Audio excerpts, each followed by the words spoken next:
Alam mo ba na may doktor na naging demonyo sa loob ng ospital? Noong 1953, si Dr. Ewen Cameron ay nagsimula ng mga eksperimento sa Allen Memorial Institute na hindi mo maiisip na totoo. Ginawa niya ang tinatawag na psychic driving, isang paraan para tanggalin ang buong pagkatao ng tao. Pinatulog niya ang mga pasyente gamit ang mga droga ng 30 hanggang 40 araw. Walang gising, walang kilos.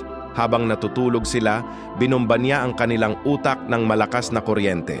Paulit-ulit, araw-araw. Tapos pinapakinggan niya sa kanila ang mga mensaheng nakarecord ng mga linggo. Pareho lang, walang tigil. Ang mga taong pumasok doon na may simple lang na depression, lumabas na hindi na nakakakilala sa sariling pamilya. Hindi na makalakad, hindi na makontrol ang sariling katawan.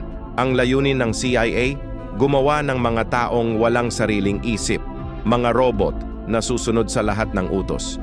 Marami sa mga biktima hindi na nakabawi pa, nawala na sila habang buhay pa. Ito ang tunay na kwento ng MK Ultra.